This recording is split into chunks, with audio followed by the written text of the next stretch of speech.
Your Steve Jones Show podcast is loading now. The Steve Jones Show podcast is sponsored by Sunbury Motors, North 4th Street in Sunbury, and Sunbury Motors Kia, routes 11 and 15 in Hummel's Wharf.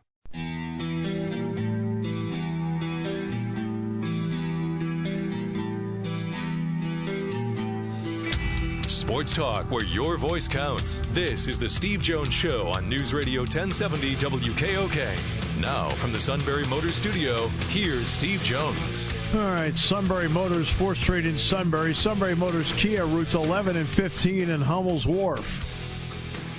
You know, I mentioned earlier about if the suit won the lottery, you'd try to get Suit Light into USC. I guess the other day they posed Suit Light on a rowing machine. I guess they're trying to do it. Just trying to be preemptive. Works on that upper body strength. I said posing. I didn't say using. Oh, okay. Suit Light with a gun show. Sun's out, guns out. Rudy Rose. All right, so let's get to our play-by-play call of the day. Down low, Giannis pokes it away. Swing it out to Hill. Connaughton, lob to Giannis, slam it! Pat Connaughton set him up at the rim. Giannis grabbed it, nailed it to the wood. 51-49. Another big night for the Bucks, and Giannis Antetokounmpo. Very nice.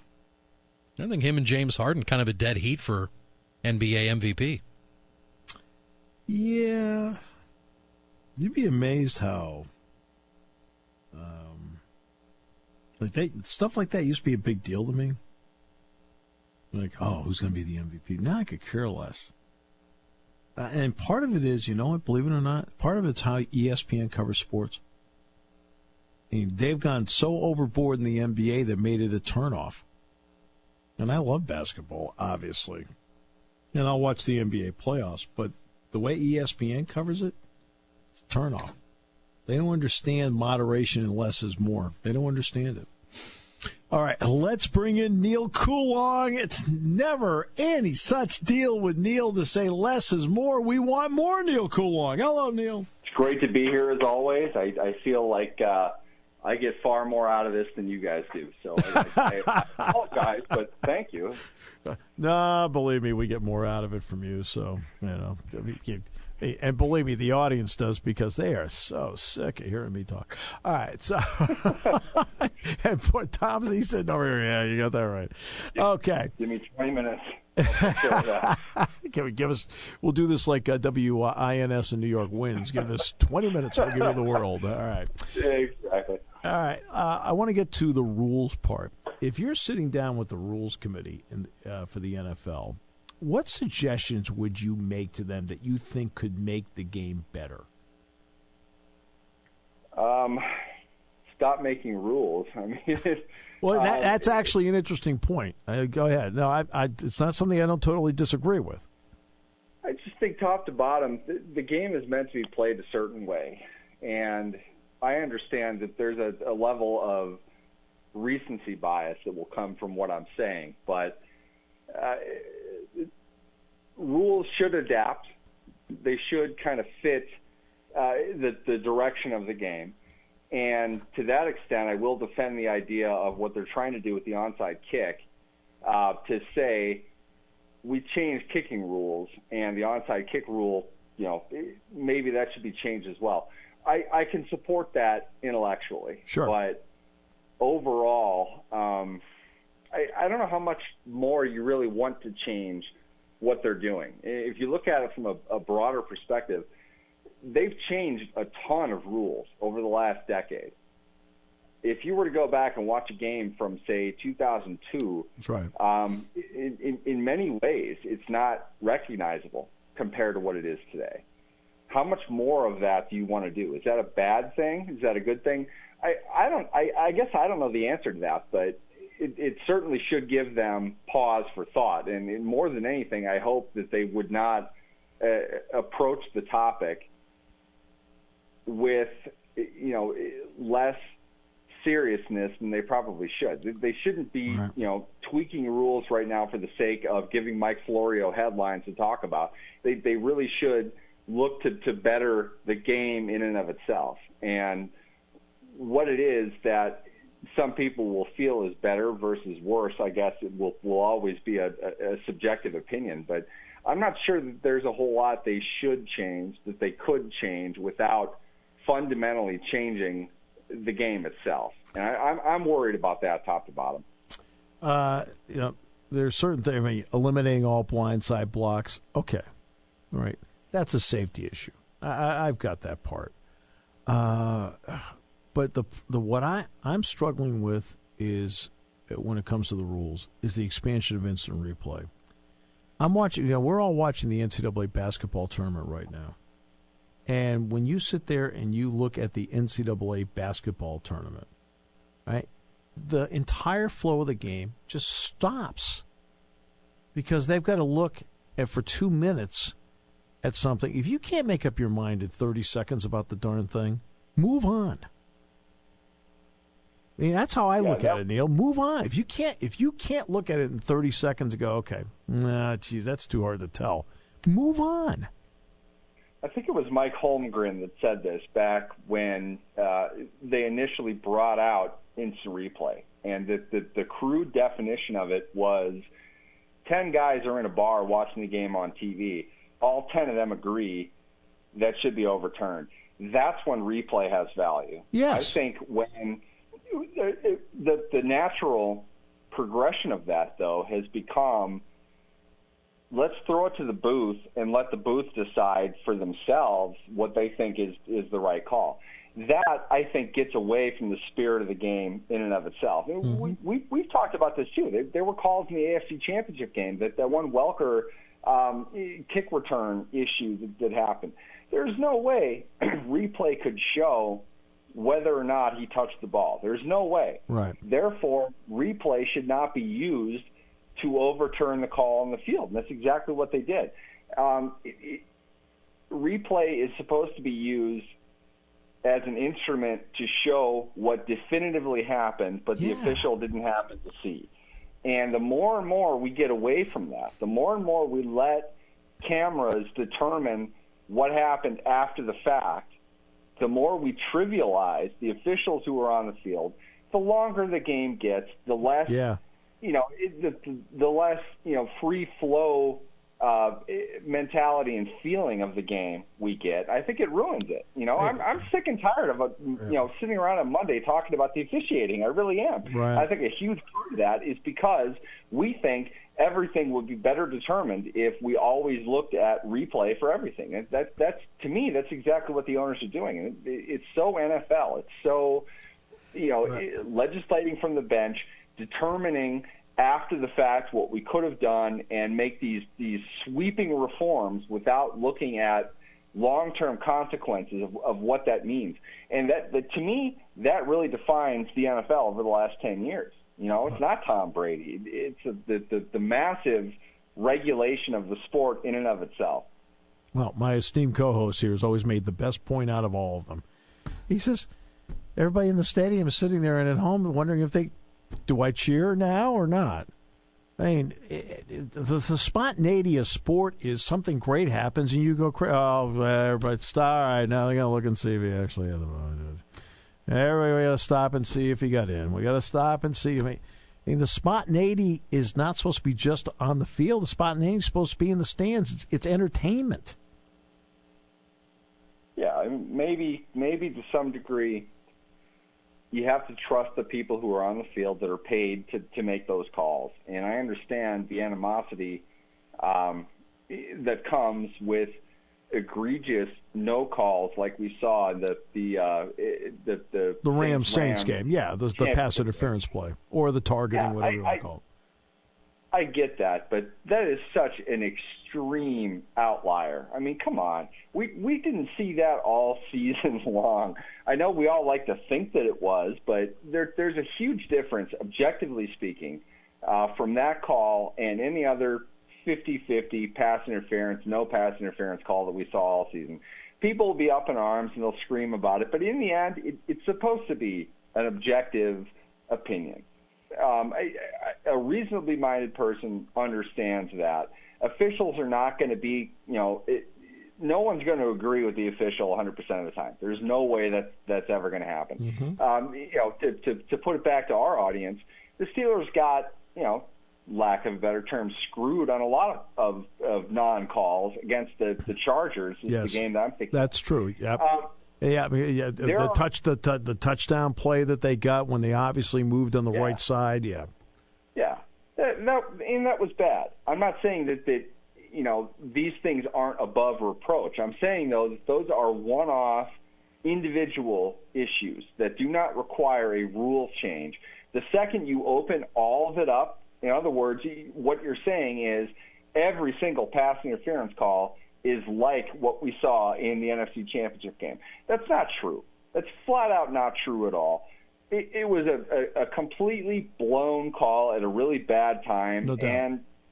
And, oddly enough, as we saw later in the night, the team that won the coin toss didn't win the game. That's right. So they're also talking about that. It's like, why? Why are you doing it? In my opinion, really no reason other than to feed a guy like Mike Florio even more headlines, to get conversation going so the league can kind of weigh that and see whether or not fans really think this should change, whether they think it shouldn't change.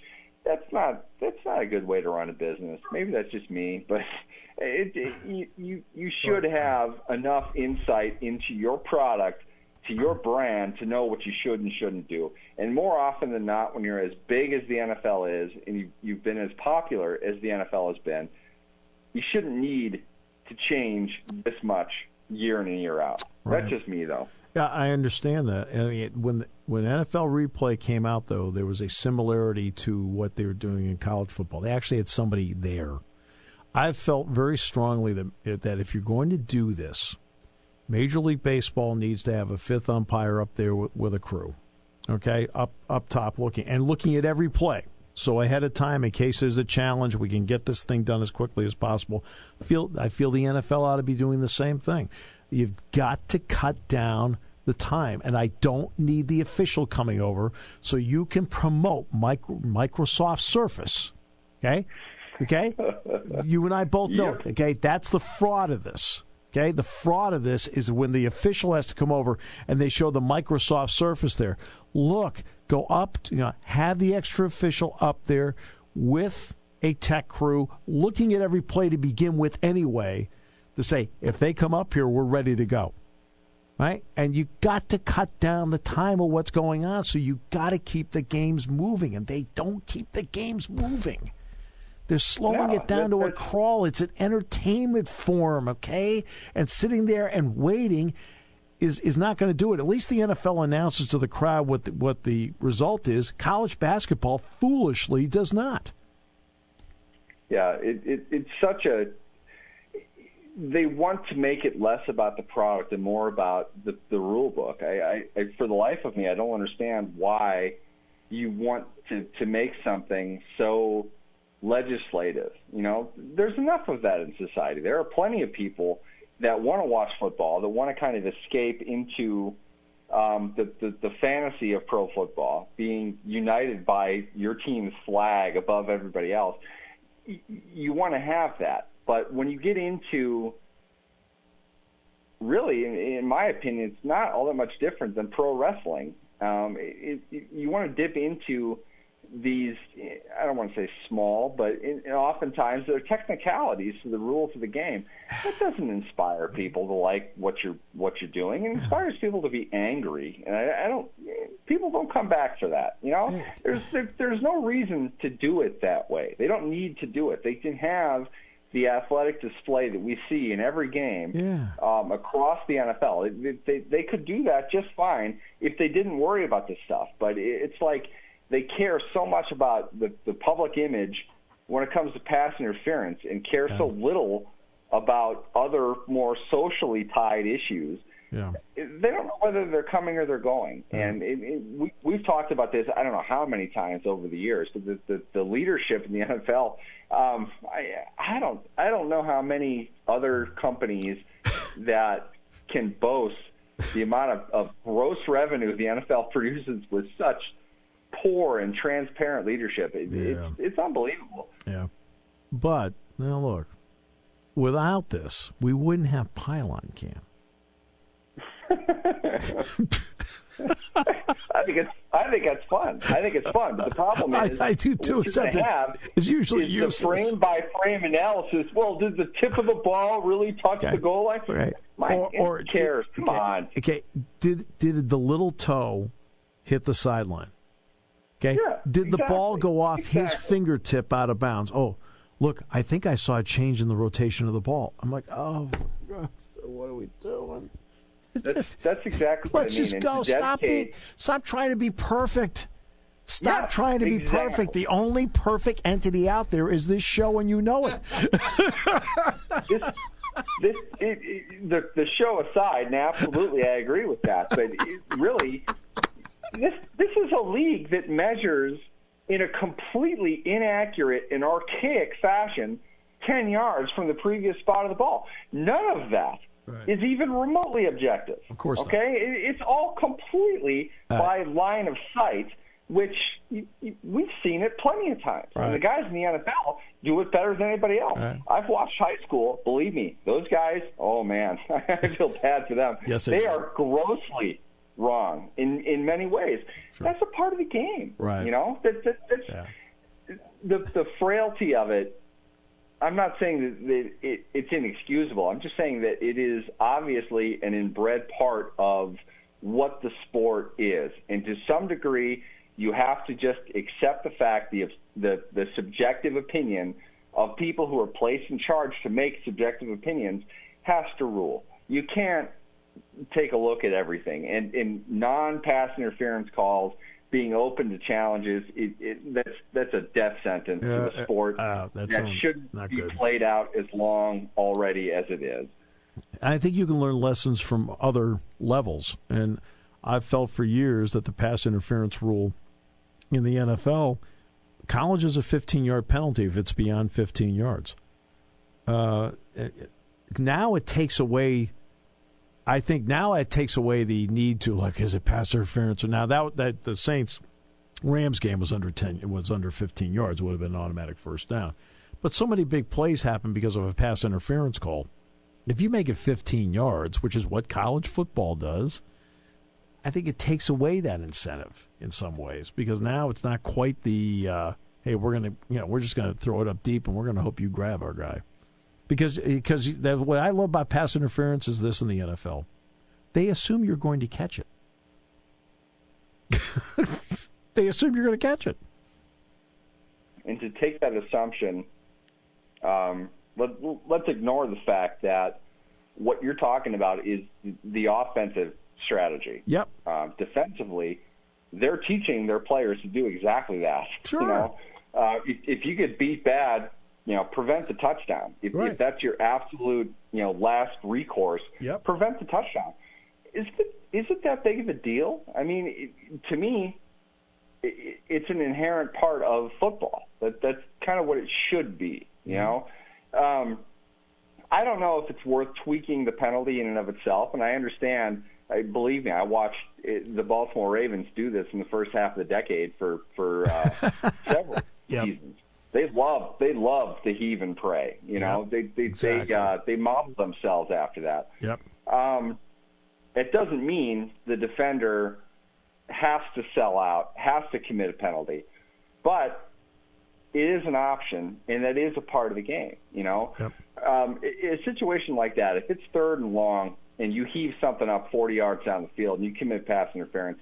It's probably on you more than anything else, but it's not necessarily on the contact that you delivered before the ball arrived. Right. And the downside of that is the poor Saints defender who just closed his eyes and threw his head at nothing to cost his team a chance to advance into a conference championship game. It balances itself out, I guess, is what I'm saying. Right. I don't think the rules in and of themselves need to be changed, simply because things happened in this postseason that made us outraged and all up in arms. I don't think that one call justifies the attention they're now paying to what happened. And I don't think any reasonably minded person would say, upon review, they would not have thrown a flag for targeting, pass interference, helmet-to-helmet contact. Pick any one of 17 penalties that they put into the game already to cover the same situation. I don't think anybody would have disputed that. But what I'm saying is, do you need a rule to do that, or maybe do you need another official that will identify that as the penalty that's already written down? Right.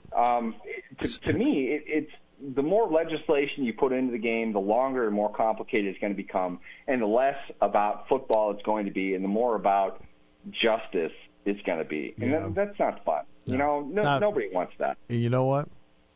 It's okay to brainstorm around a room, but sometimes the best decision is no decision. Exactly. And when it's great to kick it out there. It's great that Pro Football Talk can have the front headlines of all these rules that are being discussed. I don't think they're actually discussing it. I think they're floating it to see what people will react to them. In the end, though, if you're looking at it purely from the value of the league, there isn't a rule they should change. There are rules that need to be enforced in a different way than perhaps they already were. That's what they should focus on, and that's not something that needs to be done, with the public consensus. Well, I'm going to focus on a commercial break. So, Neal, always enjoy it. Spirited, informative. You're terrific. Thanks so much. Thank you. We'll talk to you guys.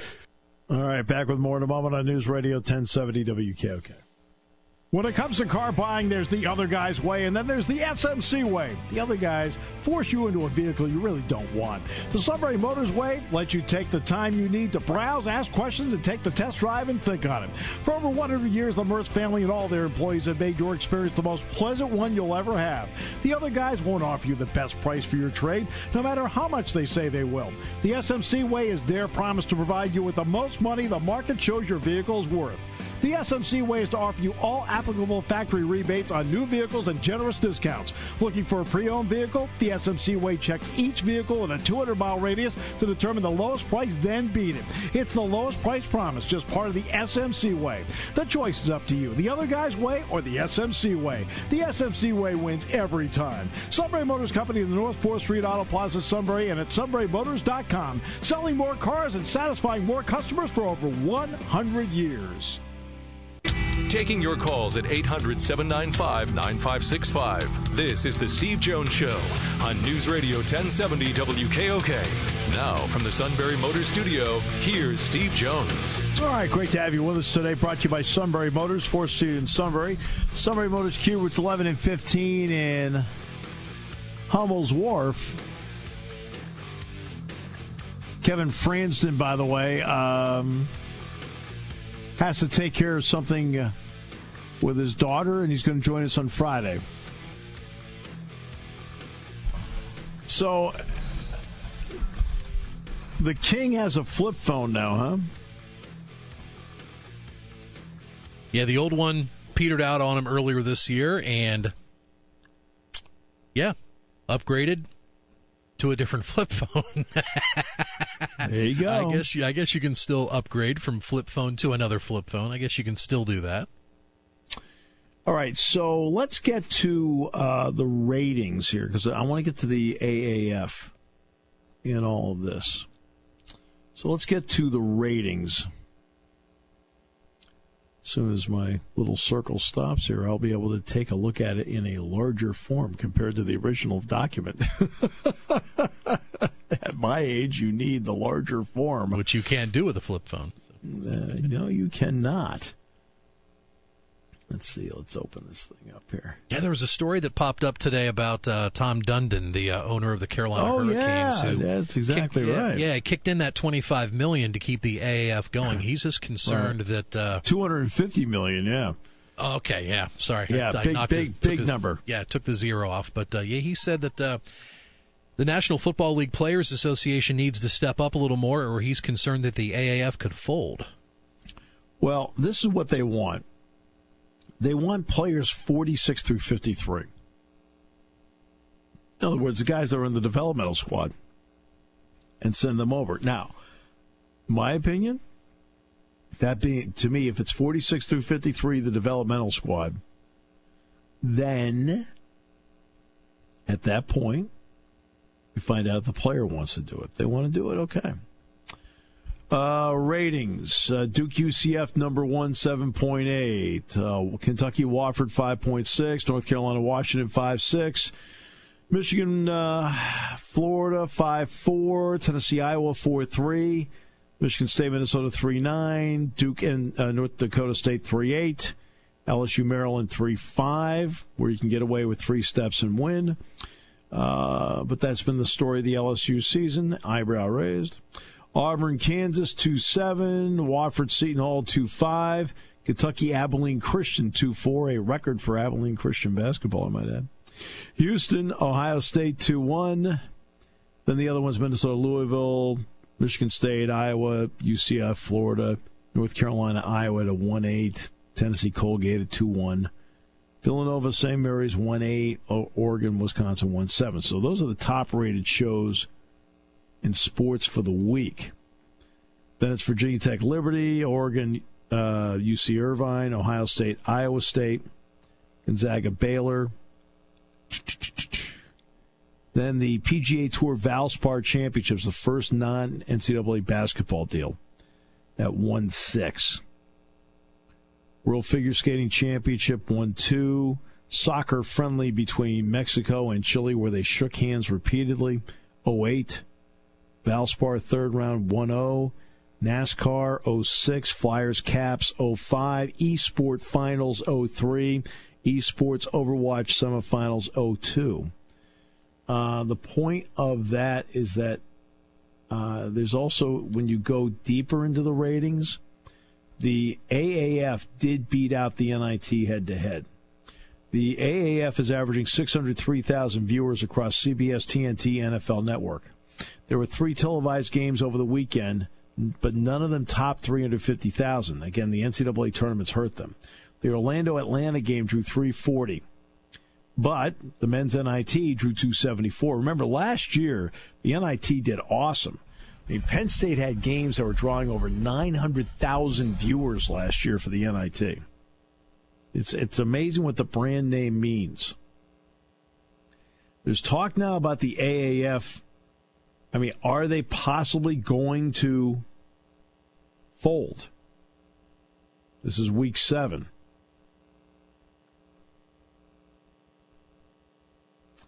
Okay, Ben Kercheval, who's been awesome on this show, said, just spoke with a source, R.E. Dundon, Tom Dundon, and the future of the AAF. It was revealing. Was told that Dundon is the worst negotiator I've ever seen, more coming later. That means they're trying to get the NFLPA to do something, and they're dangling the threat of shutting the league down, and they're not going to shut the league down. The NFL is going to start up CBA talks next month. And what the AAF is hoping for, from the outside looking in, can you make a change in the CBA to allow your 56 to 53 developmental players have the option of playing in the AAF to develop? So the bottom line, it sounds like he's trying to guilt them into doing this. Okay.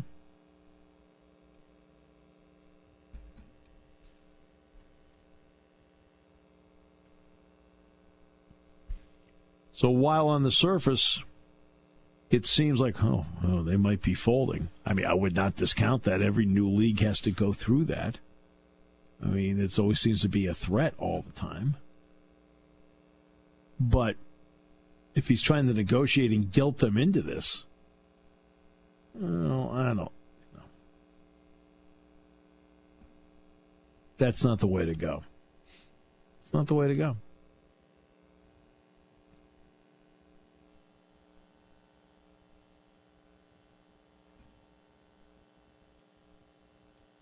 Now, have I watched as much of the AAF of late? No. I've watched some.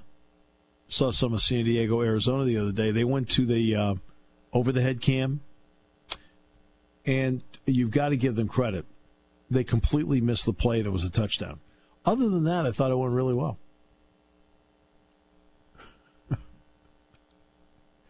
It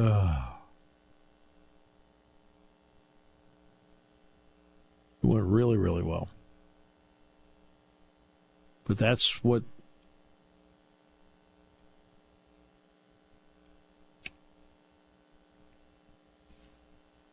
they're talking about.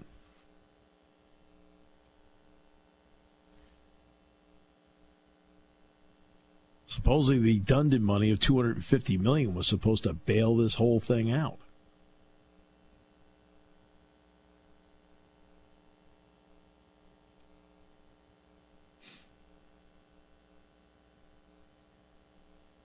Boy, 13 million viewers for Duke and UCF. That was the opening weekend high, and the ratings for the NCAA tournament are up 9% from a year ago.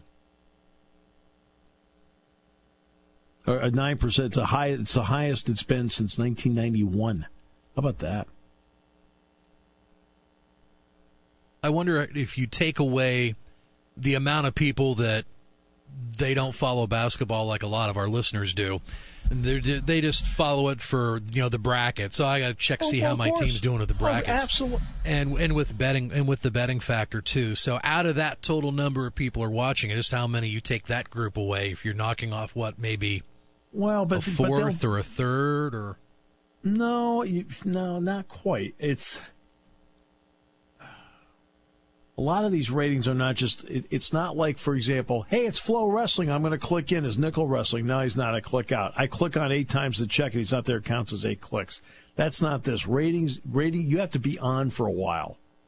When I mean for a while, I think you've got to be on for, 15 minutes for it to register. I think the 15-minute mark's the key number. So, people are watching. And what helps is Duke's doing well. They're a national brand, and they've got Zion Williamson, and people want to see him. Then they're struggling to win the game. Well, it's like what you and Dana O'Neill were talking about yesterday, and if you missed it, you can check it out on our podcast on iTunes, Google Play, Apple Podcast app.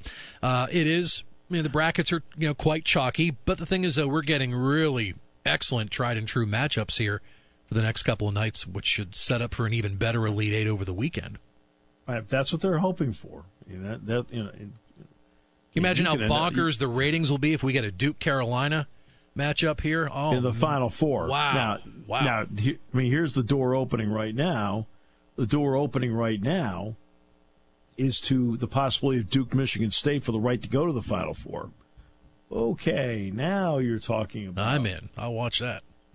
Now you're talking about people getting excited about something. All right, we'll take a break. Wrap it up in a moment here on News Radio 1070 WKOK. The Phillies are on News Radio 1070 WKOK. Swing and a high fly ball, deep right field. Back goes Nimmo to the wall. He looks up. It is gone. Goodbye. Odubel Herrera. Rocco swings and belts it deep left field, and forget about that one. The birthday boy has sent one out. Michael Franco punishing a pitch. Your home for Phillies baseball is News Radio 1070 WKOK.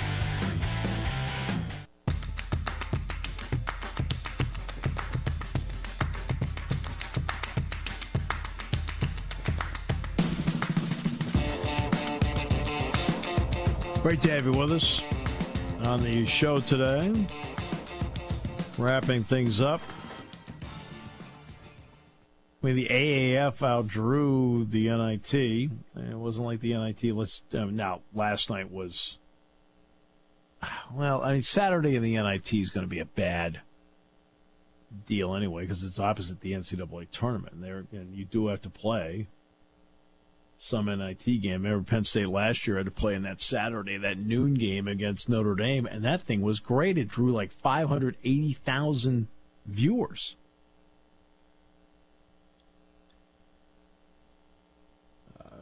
That's not what they're drawing this time around, but they didn't have football as a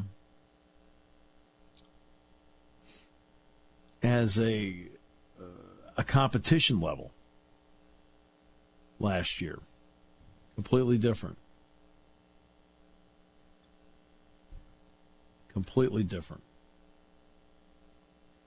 In fact, I've mentioned before the cable TV rating last year. Actually, the Penn State Notre Dame game actually had more viewers than over the air viewers than the NCAA wrestling final had.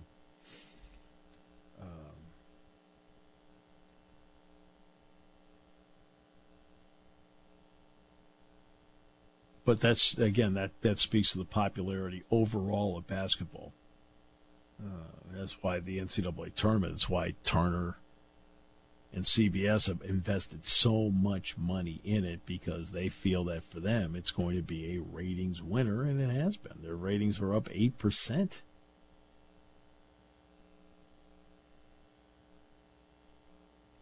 Very interesting.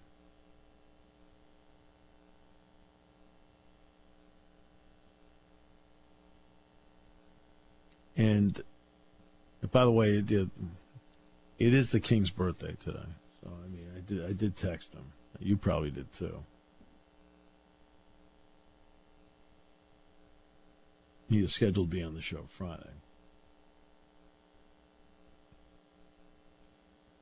From Studio 22, yes.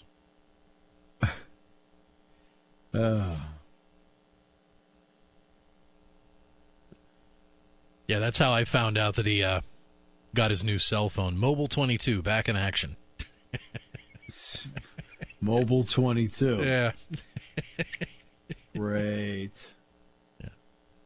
That's great. That's what led me to ask him, flip phone or did you upgrade? Flip phone, last one they had, thank goodness. Did he ask himself why it was the last one they had? That I don't know. He should have asked himself that. Why is this the last one?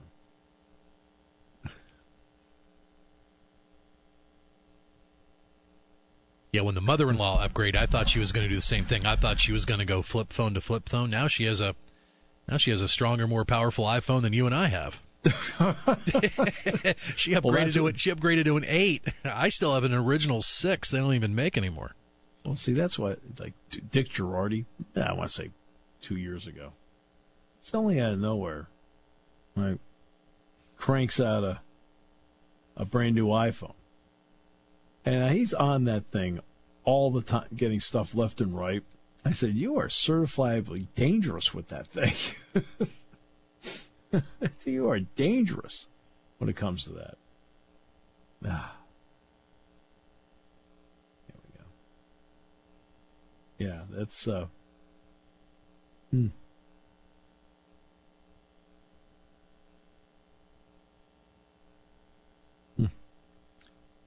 Well,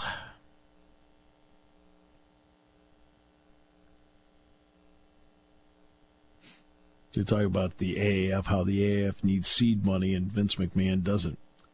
Well, that's very true. Vince does not need seed money. Yeah, they're closing in on another WrestleMania here, not too far away, with Ronda Rousey in the main event. She walks out to the Joan Jett song from the 80s, Bad Reputation. And it was just announced that Joan Jett will perform it live when Ronda walks down the aisle for that match.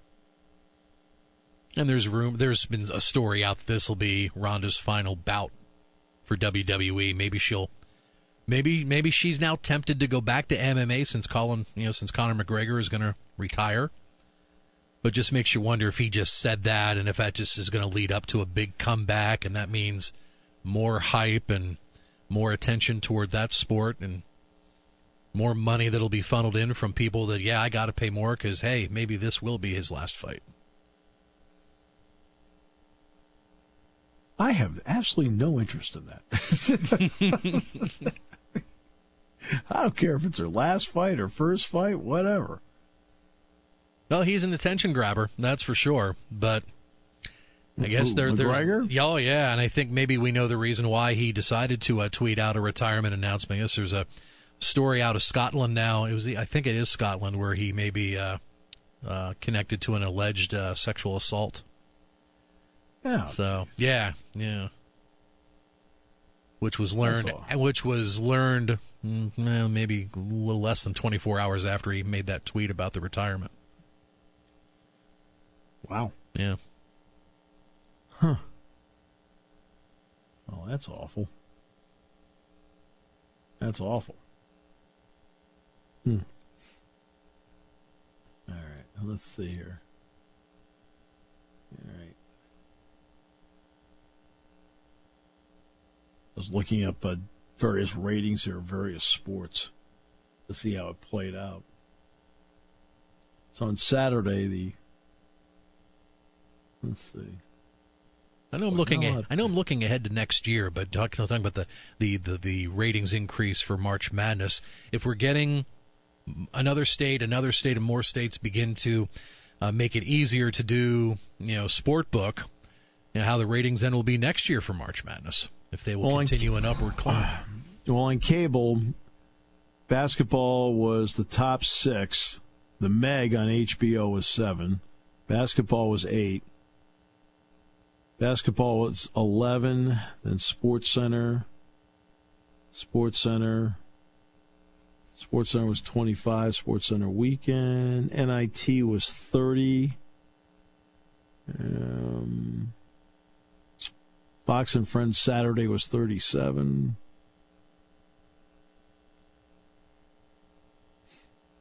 And more SportsCenter, the Greg Gutfeld show. Okay. Let's see, here's the whole list.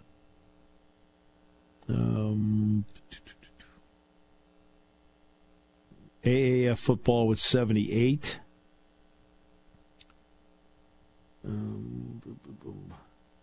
NIT, Greensboro, Lipscomb, 99.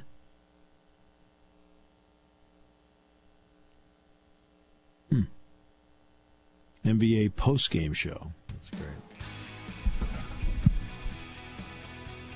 What I'm looking for is the NCAA Wrestling Championship.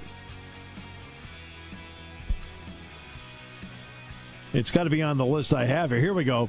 NCAA Wrestling Championship was the 31st rated program on cable. 8 spots behind Hallmark's Love to the Rescue. A rerun of King of Queens was 24. So wrestling was 31. 625,000. That's actually a pretty good audience, to be honest with you.